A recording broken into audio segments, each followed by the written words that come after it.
Bible పదే గ్రంథవాగ్దనములను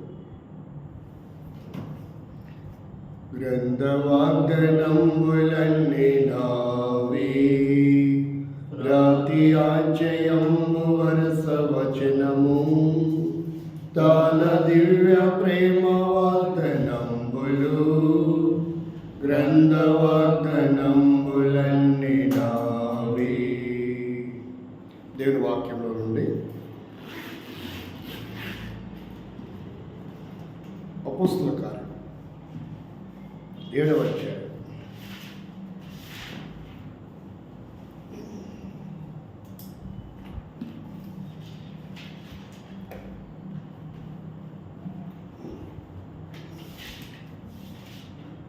అపోస్తలుల కార్యం 7వ అధ్యాయము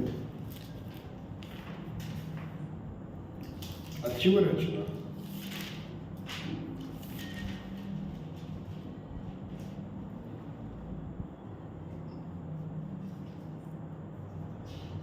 యాభై 54, 55 వచనాలు, 59, 60 వచనాలు చదువు. వారి మాటలు విని కోపముతో మండిపడి అతనిని చూచి పండ్లు కొరికిరి. అయితే అతడు పరిశుద్ధాత్మతో నిండుకునే వాడై ఆకాశం వైపు తేరి చూసి దేవుని మహిమను యేసు దేవుని కుడి పార్శ్వమందు నిలిచినుట చూచి ఆకాశము తెరబడియు మనిషి కుమారుడు దేవుని కుడి పార్శ్వమందు నిలిచినుటయు చూచుచున్నానని చెప్పాను. 59 ప్రభువును గూర్చి మొరపెట్టుచు యేసు ప్రభువా నా ఆత్మను చేర్చుకొనమని స్టెఫను పలుకుచుండగా వారు అతన్ని రాళ్లతో కొట్టిరి.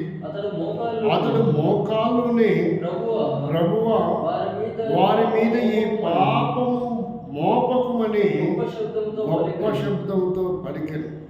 ఈ మాట పలికి నిద్రించును. సౌలు అతని చావునకు సమ్మతించును.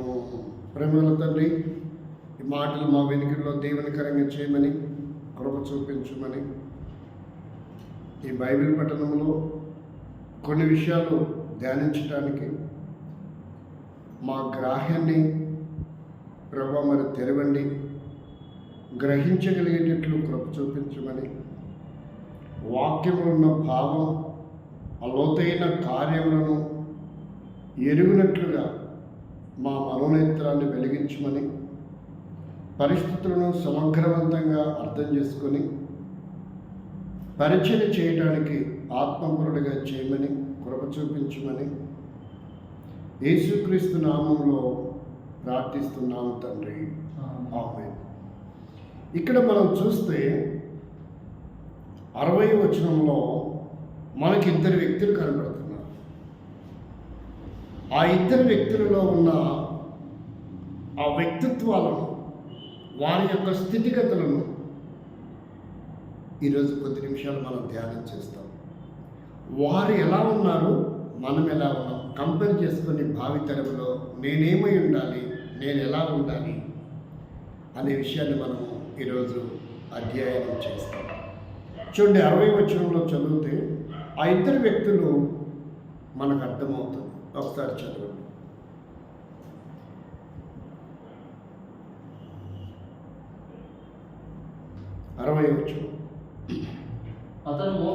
అతడు మోకాలుని వారి మీద ఈ పాపము మోపకమని గొప్ప శబ్దంతో పలికెను. ఈ మాట పలికి నిద్రించను. సౌలు అతని చావునకు. ఇక్కడ 2 వ్యక్తులు మనకు కనబడుతున్నారు. మొదటి వ్యక్తి ఎవరంటే స్టెఫను. చంపబడుతున్న వ్యక్తి ఎవరు? స్టెఫను. అక్కడ ఉన్నటువంటి వ్యక్తి ఎవరంటే ఒక యవనుడు. మీలాగా ఒక పడుచువాడు, మీలాగే ఒక పడుచువాడు. అతను చనిపోతున్నప్పుడు సంతోషించి ఆనందించాడంట. అతనికి ఎంతో అంగీకారమైంది, ఇష్టమైంది. ఇక్కడ మర్మం ఏంటంటే, ఎప్పుడైతే సేవ అనేది దూషించబడుతూ ఉంటుందో, హింసింపబడుతూ ఉంటుందో, శ్రమలలో ఉంటుందో, ప్రమాదంలో ఉంటుందో, కొంతమంది అనుకుంటారు ఇంకేముంది, అయిపోయింది, మేము దాన్ని నిర్మూలన చేయగలిగాము, మట్టి కల్పించాము అనుకుంటారు. ఏమనుకుంటారు? దాన్ని అణిచివేయగలిగాము, ఇంకెవడు నోరెప్పి మాట్లాడు, ఇంకెవడు ముందుకు రాడు అనుకుంటారు. ఎవరు? ఎవడైతే నష్టం చేయాలనుకుంటారో వాడు. చూడండి 9వ అధ్యాయం దగ్గరికి రండి. మొదటి 2వ వచనం 3వ వచనం చదవండి. మొదటి 3 వచనాలు చదవండి.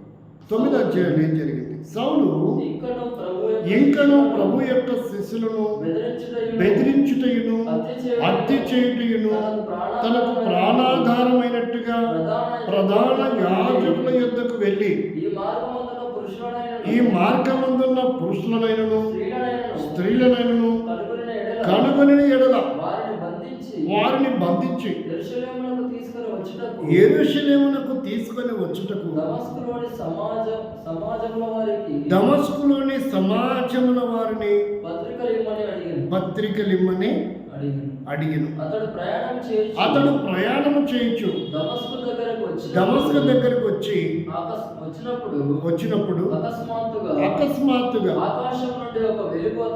కాబట్టి ఒక రోజు సంభవించింది, రానే వచ్చింది. ఆ రోజు ఎవరంటే ఇతను ఆయనకి జీవనోపాధి ఏంటంట? ఒకటి బెదిరించడం, ఒకటేంటి బెదిరించడం, రెండవది ఏంటి హత్య చేయటం. బెదిరించడము, హత్య చేయటము. ఎవరినంటే బెదిరించేది, హత్య చేసేది? 8వ అధ్యాయం 40వ వచనం. ఎవరినది? అయితే ఫిలిప్పు అజోతులో కలబడెను. అక్కడ నుండి కైసరికి వచ్చే వరకు అతడు పట్టణములన్నిటిలో సంచరించుచు సువార్త ప్రకటించుచు వచ్చెను. అతడు పట్టణములలో సంచరించుచు సువార్తను, అంటే ఇప్పుడు మనం పరిచయం ఎక్కడికి కూడా తీసుకెళ్ళాలి. ముందు ఏమని ధ్యానం చేసాం? సమీప గ్రామాలకి మనం వెళ్ళాలి. రెండవది పట్టణాలకు కూడా వెళ్ళాలి.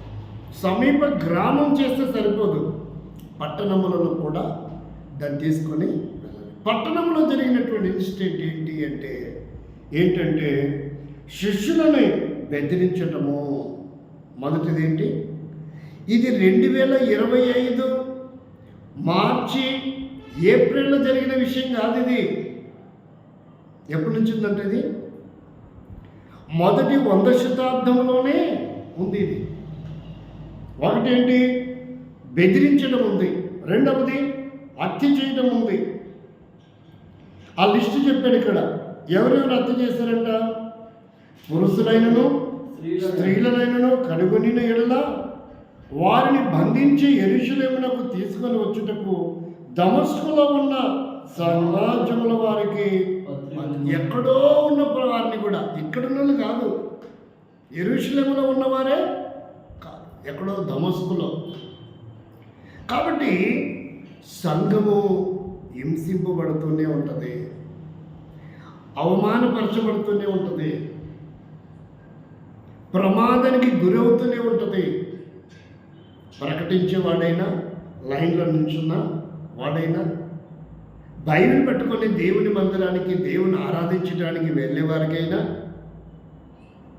ఇక్కడ స్త్రీలు పురుషులు కూడా ఉన్నారు, అంటే పిల్లలు కూడా ఉండే ఉంటారు, ముసలులు కూడా ఉండే ఉంటారు, యవనస్తులు కూడా ఉండే ఉంటారు.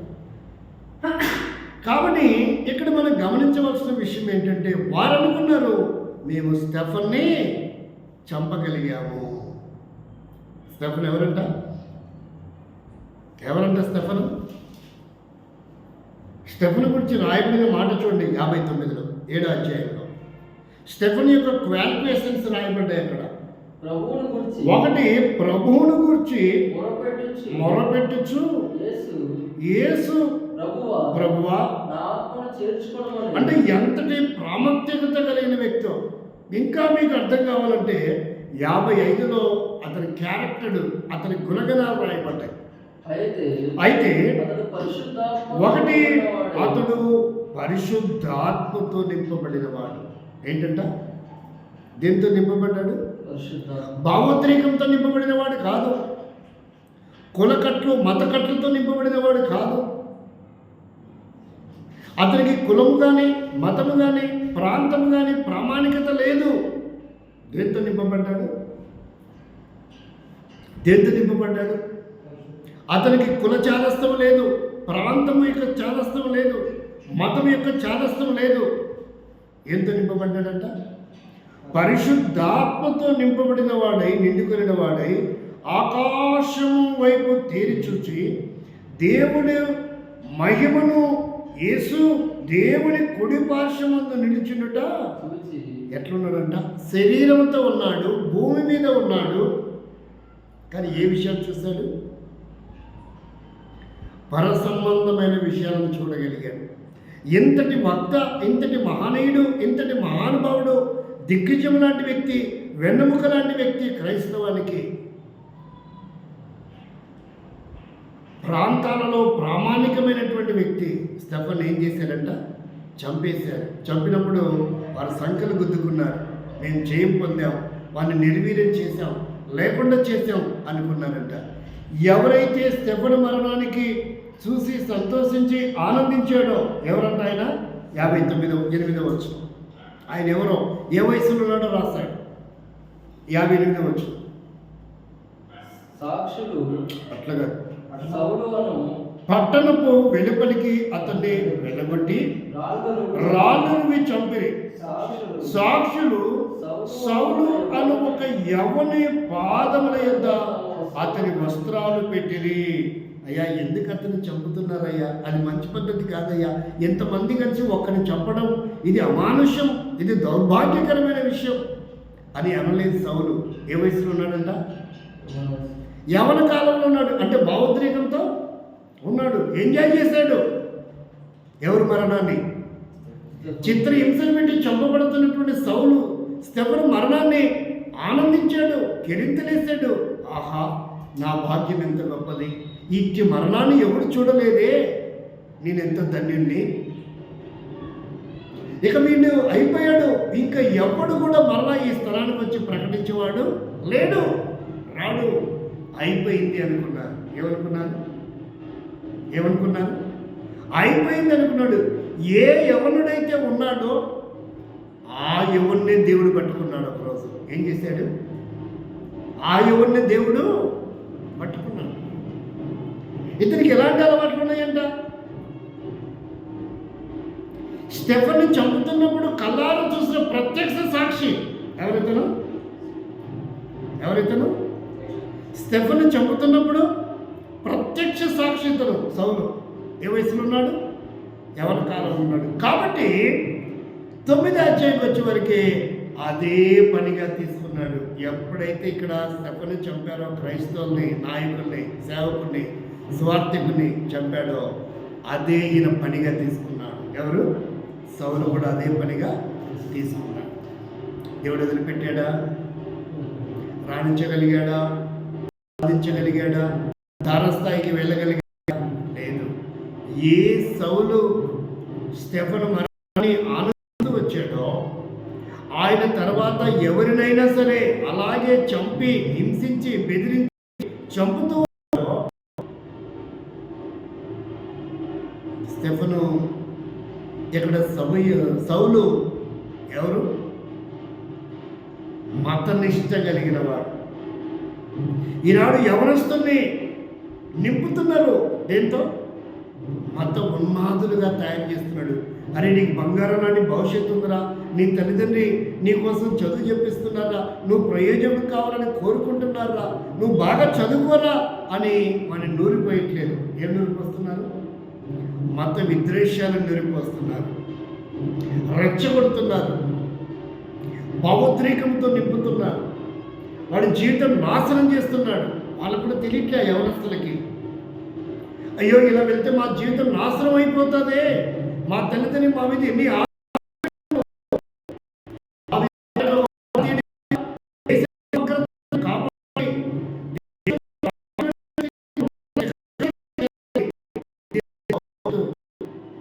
సమాజ చేయాలి అనేది యవనస్తులకి వేయడం లేదు. మత విషయాలు వస్తున్నారు, కులకట్లు, మతలు, ప్రాంతము, ఇలాంటివన్నీ వస్తూ ఉంటే అది వారికి జీవనోపాధిగా మారిపోతుంది. జీవనోపాధిగా మారిపోయింది. ఈనాడు మొదటి శతాబ్దంలో కూడా సౌలు అలాంటి వాడిగానే ఉన్నాడు. ఈనాడు యవనస్తులు కాదు, ఆనాటి యవనస్తులు కూడా. కానీ ఆటలేదు, కాలము సాగలేదు. ఏ వ్యక్తి అయితే క్రైస్తవులని, సంఘాన్ని హింసించి హత్య చేస్తూ వచ్చాడో ఆ వ్యక్తిని దేవుడు ఒక మార్గంలో సౌల్ని పట్టుకున్నాడు. దేవుడు ఏం చేశాడు? సౌల్ని పట్టుకున్నాడు. 2020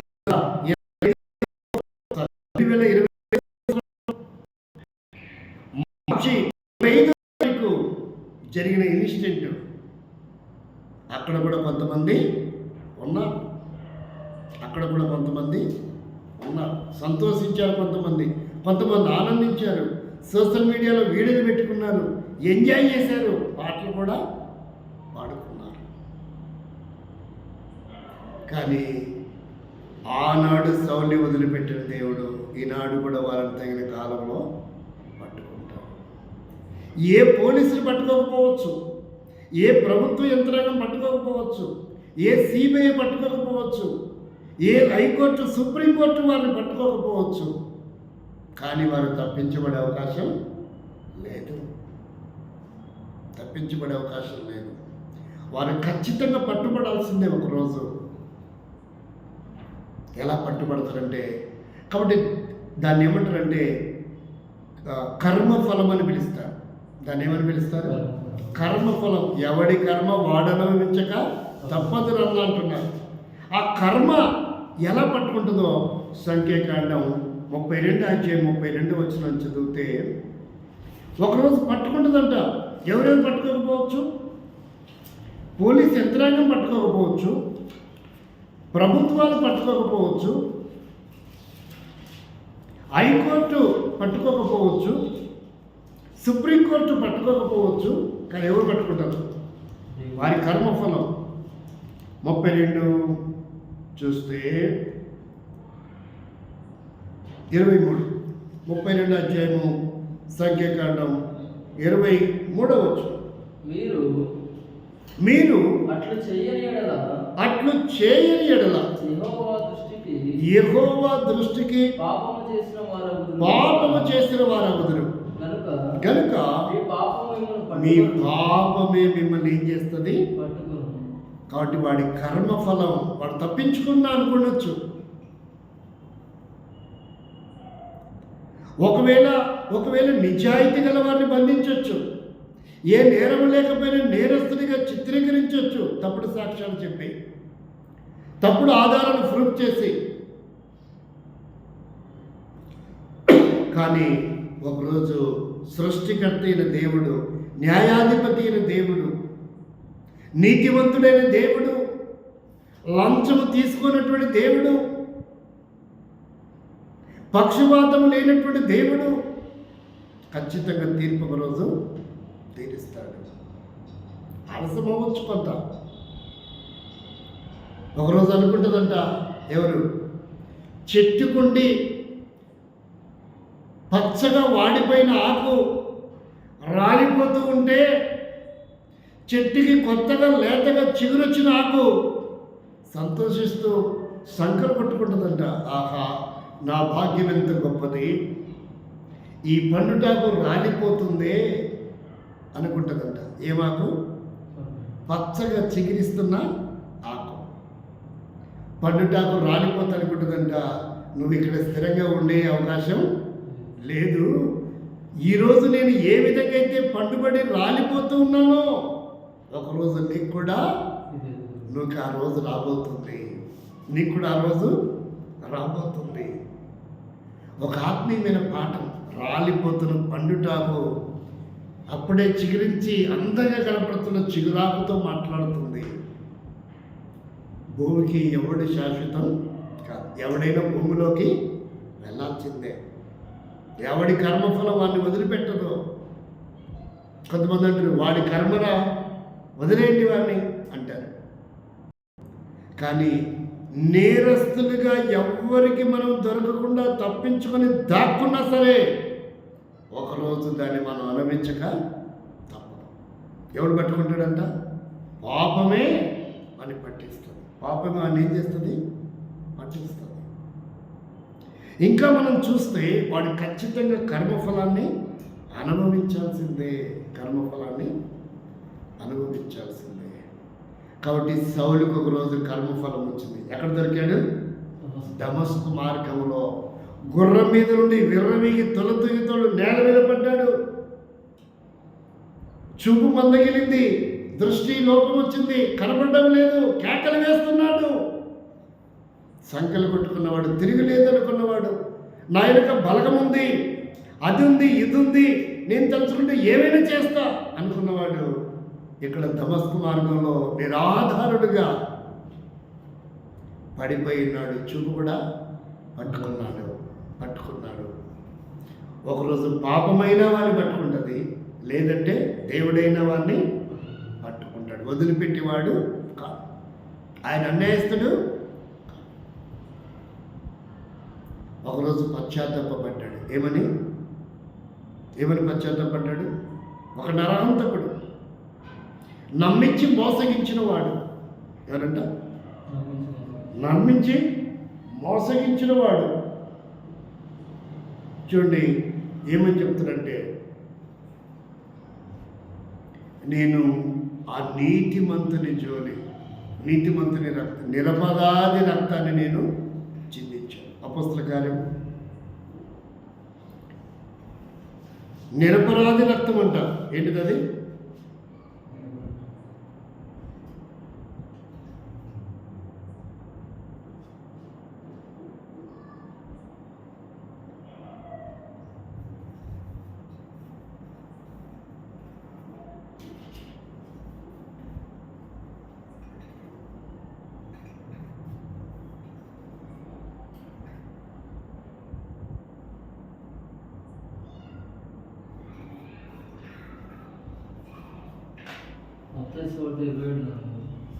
ఇక్కడ కూడా మనం చూడవచ్చు.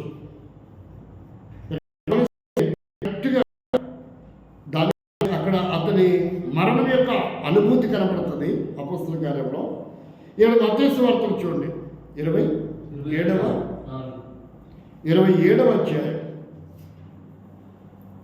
27వ అధ్యాయంలో వెరీ క్లియర్గా ఒకరోజు ఒప్పుకుంటా ఉన్నాడు. నేను నిరపరాధి రక్తమును అప్పగించి పాపము చేసిందని చెప్పాను. వారు దానితో మాకేమీ నీవే చూచుకొనమని చెప్పగా, కాబట్టి ఒకరోజు పశ్చాత్తాపడుతూ ఉన్నాడు. అపొస్తలుల కార్యంలో ఏమని రాయబడుతుందంటే చూడండి, మొదటి అధ్యాయంలో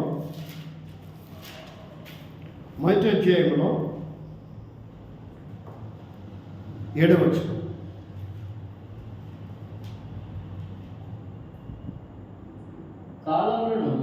కాలములను సమయములను తండ్రి తన స్వాధీనములో ఉంచుకొని ఉన్నాడు.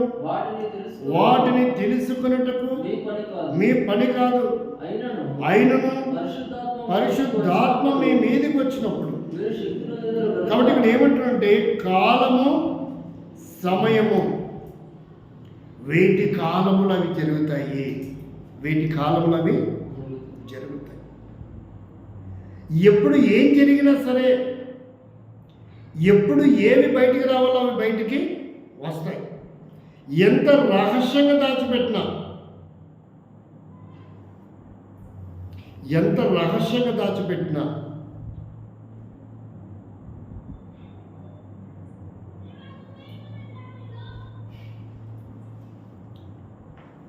కాబట్టి ఇక్కడ చెప్తా ఉన్నాడు,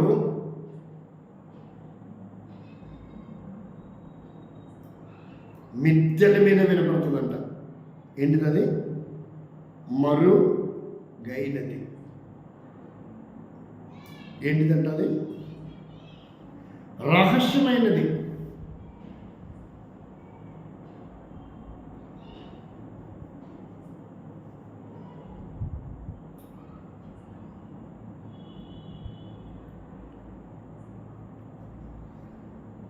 లూకా సువార్త 15వ అధ్యాయం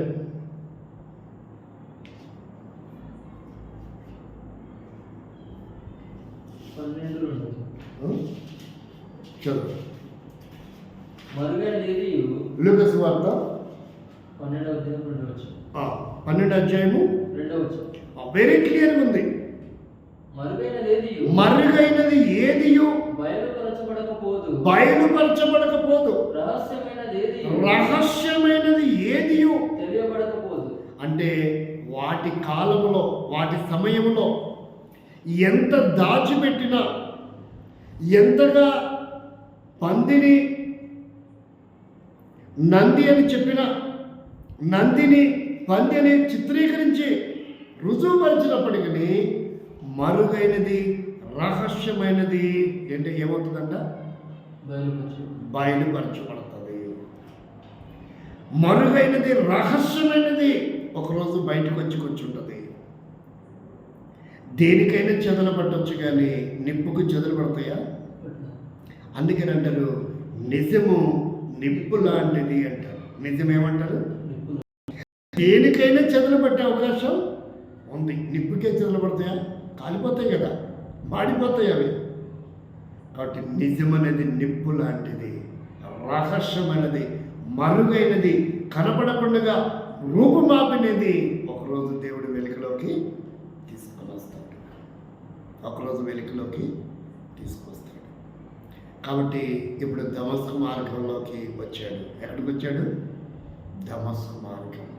ప్రభువా నీవెవడవు? ఏమంటున్నాడు? ప్రభువా నీవెవడవు? రహస్యంలో ఉంది, మరుగైనది. ఇక్కడ చెప్తున్నాను చూడండి, 9వ అధ్యాయంలో చెప్తున్నాడు, ప్రభువా 5వ వచనం, ప్రభువా నీవెవడవని అడగగా దేవుడు అంటున్నాడు, నేను నీవు హింసించుచున్న యేసుని. యేసు హింసించాడా? యేసు శిష్యులని, సంఘాన్ని హింసించాడా? అంటే ఆయన బాధ్యత వకాలు పుచ్చుకుంటున్నాడు ఇక్కడ. నువ్వు నా శిష్యునిగా హింసించింది, నువ్వు నా సంఘానిగా హింసించింది సౌలా, నువ్వు హింసించింది నన్నే, నువ్వు హింసించింది నన్నే. ఖబర్దార్ అంటున్నాడు ఇక్కడ. ఖబర్దార్ అంటున్నారు. వారికి మనుషుల అధికారం ఉండొచ్చు, వారికి రాజ్యాంగం అధికారం ఉండొచ్చు, వారికి ప్రభుత్వం అండ ఉండొచ్చు, కానీ సంఘానికి, క్రైస్తవానికి ఎవరు అంటారో తెలుసా? ఎవరు అధికారమో తెలుసా? ఎవరు బలమో తెలుసా? ఎవరు భరోసానో తెలుసా? ఇక్కడ చెప్తున్నాడు, నువ్వు నన్ను హింసిస్తున్నావు. ఎవరు హింసిస్తున్నావు? నన్ను. నేనెప్పుడు నిన్ను హింసించాను ప్రభువా? ఏమంటున్నాడు? నేనెప్పుడు నిన్ను. ఇప్పుడు ఆన్సర్ చెప్తున్నాడు. జకర్యా గ్రంథం 2వ అధ్యాయము 9వ వచనం. ఆన్సర్ ఏం చెప్తున్నాడు చూడండి.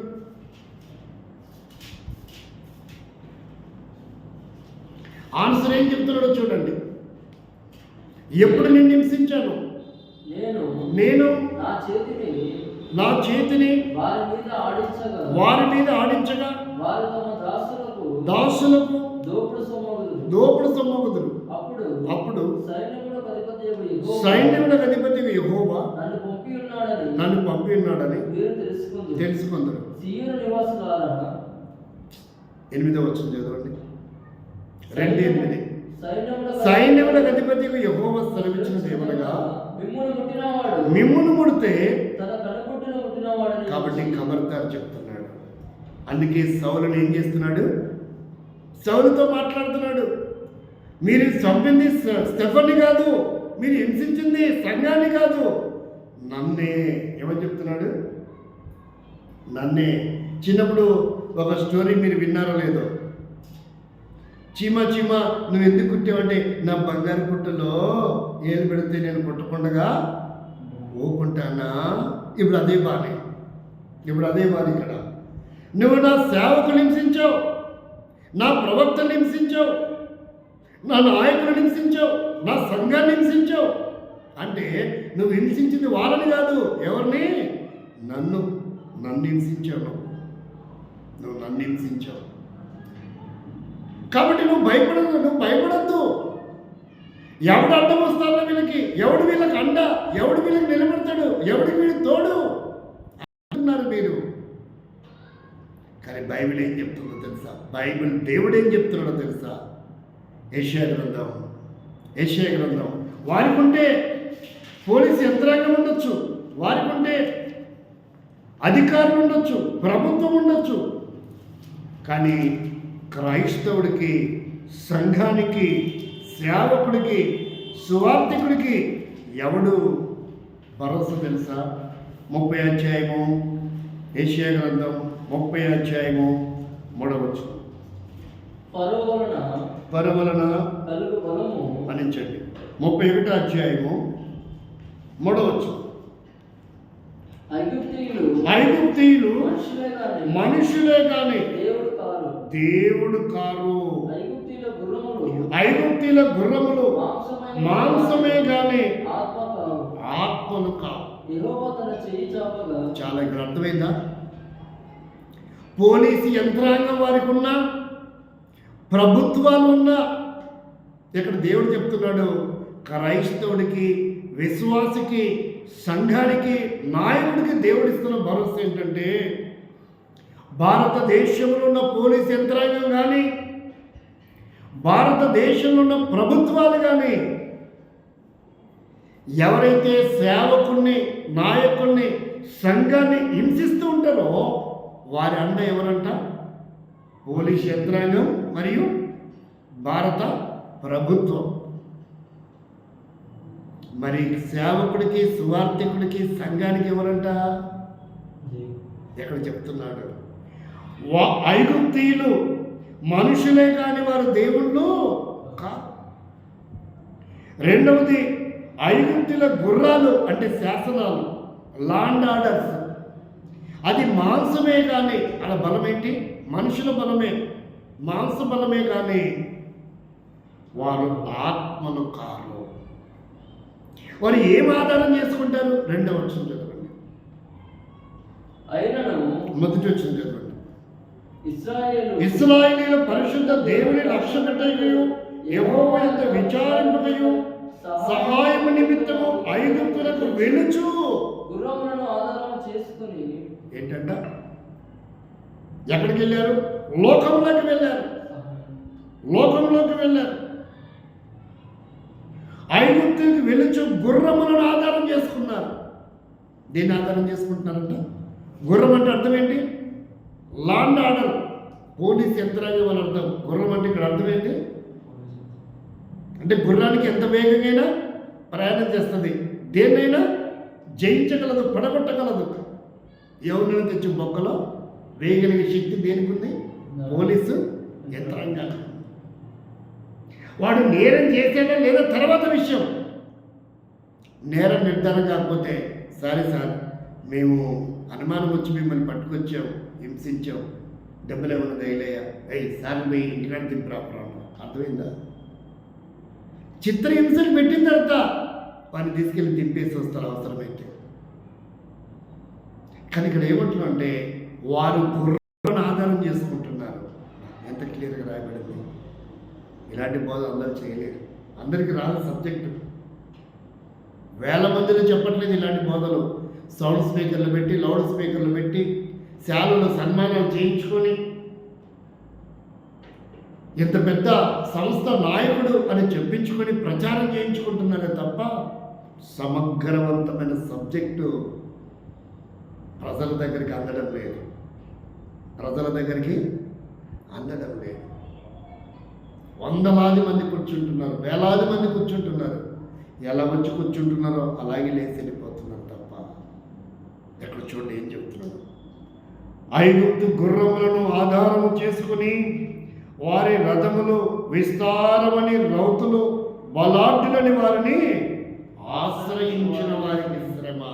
ఎవరిని ఆశ్రయిస్తున్నాం ఈ రాత్రి కాలంలో? అర్థమవుతుందా? ఒకరోజు పోలీస్ యంత్రాంగం సైడ్ అయిపోతారు, ఒకరోజు ప్రభుత్వం కూడా ఏమైపోతారు? సైడ్ అయిపోతారు. ఎవడైతే కార్యాచరణలో ఉన్నాడో వాడు ఏమవుతాడు? పడుతుంది వాడికి బెల్టేటు, గోడ దెబ్బ, చెంప దెబ్బ, ఇద్దరు తప్పుకుంటారు.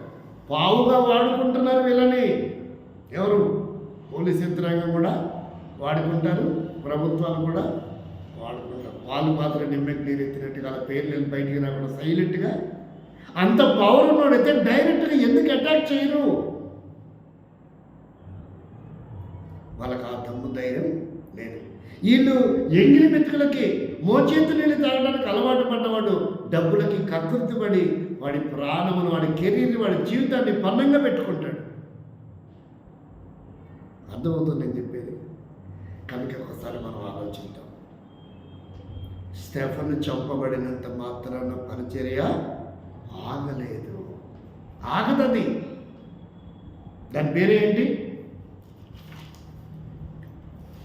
దాని పేరేంటి?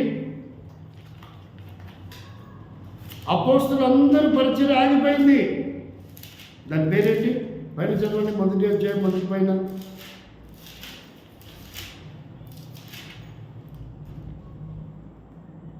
మొదటి అధ్యాయం పైన పెద్ద అక్షరాలు చదవండి. అపోస్తలుల కార్యములు. అపోస్తలు లేరు, కానీ వారి కార్యాలు ఇంకా కొనసాగుతూనే ఉన్నాయి. అన్ని కార్యాలయాలు మూతపడ్డాయి. కరోనా వచ్చినప్పుడు అన్ని కార్యాలయాలు మూతపడ్డాయి. సుప్రీంకోర్టు కూడా మూతపడింది. ఇక్కడ అసెంబ్లీ మూతపడ్డాయి. ఢిల్లీలో ఉన్న అన్ని మూతపడ్డాయి. సుప్రీంకోర్టు కూడా మూతపడింది. మూతపడింది ఏంటి? అపోస్తల కార్యములు. అది ఎప్పుడు ఆ కార్యాలయం మూతపడదు. ఆ కార్యాలయం మూసే కెపాసిటీ ఎవరికి లేదు. కాబట్టి బలమైన నాయకుడయ్యాడు. ఎవరు? ఏ యవ్వనుడైతే సేవకుల్ని, పాస్టర్ని, సంఘాన్ని హింసిస్తూ వచ్చాడో దేవుడు పట్టుకున్నాడు. ఇప్పుడు చంపబడడానికి అతను ఒక బలమైన సాధనంగా దేవుడు ఎంచుకున్నాడు. చూడండి 9వ అధ్యాయం 15వ వచనం. అననీయతో ఏమని చెప్తున్నాడో చూడండి. అననీయ వణికిపోయాడు, భయపడిపోయాడు. ఇప్పుడు అననీయతో దేవుడు మాట్లాడుతున్న మాట 15వ వచనం. అందుకు ప్రభువు నీవు వెళ్ళుము, అన్యజనుల ఎదుటను, రాజుల ఎదుటను, ఇశ్రాయేలీయుల ఎదుటను నా నామం భరించుటకు ఇతడు నేను ఏర్పరచుకున్న సాధనమై ఉన్నాడు. ఒక బలమైన సాధనంగా వాడుకున్నాడు. ఒక కరుడు కట్టినటువంటి మత ఛాందస్సంతో నింపబడిన సౌలుని వాడుకున్న దేవుడు నిన్ను నన్ను వాడుకోవడం దేవుని కొరకు నిలబడితే ఎక్కడెక్కడ వాడుకుంటున్నాడంట? ఎక్కడెక్కడ తన రాజ్య విస్తరణ కొరకు వాడుకుంటున్నాడంట. మొదటి చూడండి, అన్యజనుల ఎదుటను, రెండవది రాజుల ఎదుటను, మూడవది ఇశ్రాయేలీయుల ఎదుటను. ఒక కరుడు కట్టిన మత ఛాందస్సపు వాదిని, యూదా మత ప్రవిష్టత కలిగిన వాడిని వాడుకున్న దేవుడు దేవుని కొరకు నిలబడితే నిన్ను నన్ను వాడుకోడా? అద్భుతాలు, ఆశ్చర్యకరాలు జరిగించడానికి, సూచక్రియలు జరగడానికి, ఆధారణపూరితంగా గొప్ప కార్యాలు, ఘనకార్యాలు జరగడానికి వాడుకుంటాడు. చనిపోయిన ఐదుగురు బతికించాడు, అనేకుల్ని స్వస్థపరిచాడు, చనిపోయిన వారిని, రోగులను లేపాడు, బ్రతికించాడు. అంత బలమైన సాధనముగా ఒక యూదా మత నిష్ట కలిగిన మత ఛాందస్సుకు వారిగా బ్రతికిన సౌలును వాడుకున్న దేవుడు నువ్వు దేవుని కొరకు నిలబడితే నిన్ను కూడా బలమైన సాధనంగా ఎక్కడంట? ఎక్కడో గల్లీలో కాదు, అవసరమైతే ఢిల్లీలో నిన్ను నిలబెట్టి వాడుకుంటాడు. గల్లీలో కాదండి, ఢిల్లీలో కూడా నిన్ను నిలబెట్టి వాడుకుంటాడు. పట్టణంలో నిన్ను వాడుకోబోతున్నాడు.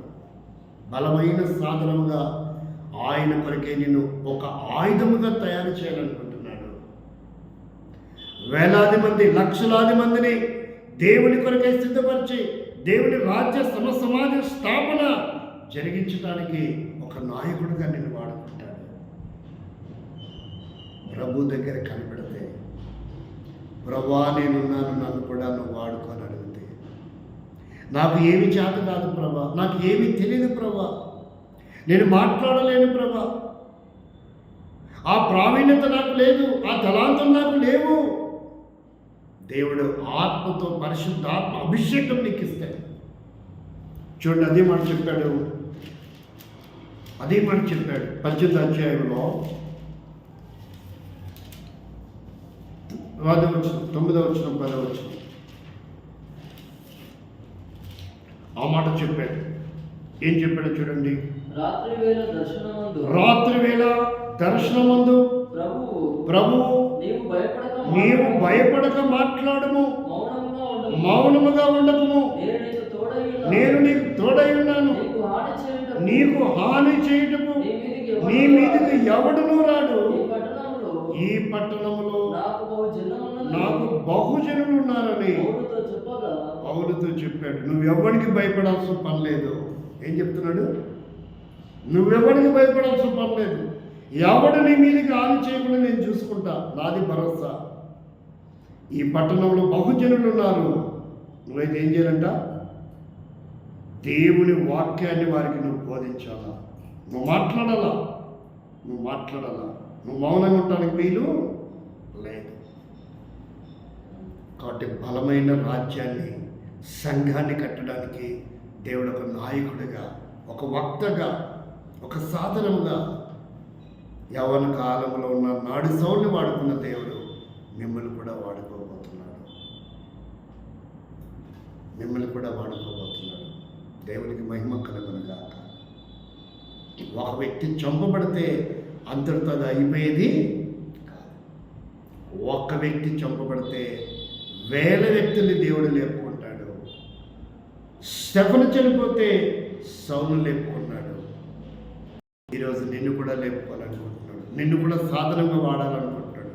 అనేకుల రక్షణ కొరకు, అనేకులు తీర్చిదిద్దడం కొరకు, పరిచారకులు తయారు చేయడం కొరకు, పత్రికలు రాయడం కొరకు, సంఘాలు కట్టడం కొరకు నాడు ఎవరినైనా సౌలుని వాడుకున్న దేవుడు నేడు మిమ్మల్ని వాడుకోబోతున్నాడు. అదే ఇప్పుడు అవసరం లేదు. 14 పత్రికలు రాశాడు, ఎన్నో సంఘాలు కట్టాడు. సంఘ చరిత్ర సబ్జెక్ట్ అంతా పౌలు సౌలుగా ఉన్న జీవితంలో, తర్వాత పౌలుగా రక్షింపబడిన తర్వాత యవన కాలంలోనే దేవుడు తనని బలమైన సాధనంగా వాడుకుంటూ వచ్చాడు. నిన్ను నన్ను వాడుకోగలడు. బహుజనులు ఉన్నారు పట్టణంలో, అద్భుతాలు, ఆశ్చర్యకార్యాలు జరిగించేవాడిగా ఉన్నాడు. భయపడాల్సిన పని లేదు, కలవరపడాల్సిన పని లేదు. చిరుచిన చదవండి. అపొస్తలుల కార్యం 14వ అధ్యాయం 3వ వచనం. అపొస్తలుల కార్యం 14వ అధ్యాయం 3వ వచనం. కాబట్టి వారు ప్రభువును ఆనుకొని, ఇది ప్రాముఖ్యమైన విషయం, ఇదే మన సూత్రం, ఇదే మన ఆయుధం. పరిస్థితులు ఎలా ఉన్నా భయపడక, ధైర్యపడక ప్రభువుని ఆనుకోవాలి. మనం ఏ పోలీస్ యంత్రాంగాన్ని కానీ, ఏ రాజకీయ నాయకుడిని కానీ, ప్రభుత్వాలను కానీ మనం ఆనుకోవాల్సిన అవసరం లేదు. మనుషులుగా ఉన్నాము కాబట్టి మనవంతు మనము ప్రభుత్వం ద్వారా ఏవైతే మనకి అందుతున్నాయో వాటిని మనం స్వాగతించాలా, స్వీకరించాలా. రాజ్యాంగానికి కట్టుబడి మన జీవితం ఉండాలి. కానీ మనం ఆనుకోవాల్సింది ఎవరిని? ప్రభువుని. అలాగని పోలీసులతో మమేకం కాకూడదు, అలాగని ప్రభుత్వాలకు మనం వ్యతిరేకంగా ఉండాలని కాదు. అప్పుడు మనం రాజ్యద్రోహులు, దేశద్రోహులు కూడా అవుతాం. బైబిల్ అలా చెప్పట్లేదు. రాజ్యాంగానికి కట్టుబడి ఉండి, పోలీస్ యంత్రాంగాన్ని గౌరవిస్తూ, ప్రభుత్వాలని గౌరవిస్తూ, సమాజాన్ని మనం గౌరవిస్తూ, నైతిక విలువల్ని కాపాడుకుంటూ మానవత్వాన్ని ప్రజ్వలింప చేసుకుంటూ, మానవత్వాన్ని బ్రతికించుకుంటూ, కులము మతము ప్రాంతం కాదు ఇక్కడ, మానవత్వాన్ని మనం బ్రతికించుకుంటూ, మనము బ్రతుకుతూ ఏం చేయాలంట, ప్రభువును ఆనుకొని మనం కనుక జీవిస్తే ఆ ప్రభు ఏం చేస్తారంట, అనేకమైన సూచక్రియలు అద్భుతాలు నీ ద్వారా జరిగిస్తాడు. సౌలుని పౌలుగా ఉన్నప్పుడు వాడుకొని అద్భుతాలు ఆశ్చర్యకరంగా జరిగించిన దేవుడు ఈ రాత్రి కాలంలో, ఈ బైబిల్ పఠనంలో, ఈ వాక్యం వింటున్న ప్రియమైనటువంటి యవనస్తులారా, ప్రియమైన సహోదరి సహోదరులారా, నువ్వెవరైనా సరే, ఏ స్థితిలో ఏ ప్రాంతంలో ఉన్నా, నీ ఇంట్లో ఎవరైనా మరణించిన, తల్లి అయినా తండ్రి అయినా విశ్వాసులైన నాయకుడైనా సేవకుడైనా, ఇక అంతటితో అయిపోలేదు. క్రైస్తవం కొత్త పునాదులు వేసి మరలా అద్భుతంగా బిల్డప్గా దేవుడు దాన్ని కట్టబోతున్నాడు. తప్పుదం చేసిన వాడు, కర్మపాపం వాడు ఖచ్చితంగా అనిపిస్తాడు, దేవుడు చూసుకుంటాడు. పోలీస్ యంత్రాంగం తప్పు చేయొచ్చు, ప్రభుత్వాలు తప్పు చేయొచ్చు, మాఫీ చేయొచ్చు, నేరస్తులని బ్రతికించవచ్చు, కాపాడవచ్చు. కానీ వాడి నేరం, వాడి కర్మఫలం అని పట్టుకుంటుంది. లేదంటే దమస్కు మార్గంలో సౌలు పట్టుకున్నట్టు దేవుడు వారిని పట్టుకొని తన పరికొనకు బలమైన సాధనంగా వాడుకుంటాడు. మరి ఈ రాత్రి కాలంలో దేవుని కొరకు నిలబడితే ఆ స్థానంలో నిన్ను నన్ను కూడా దేవుడు వాడుకోవాలని ఇష్టపడుతున్నాడు. ఆ రీతిగా దేవుడు మనకు సహాయం చేయను గాక. ఈ వాక్యం మన వెనుకల్లో దీవెనకరంగా ఆశీర్వాదకరంగా జరిగించును గాక. ఆమేన్.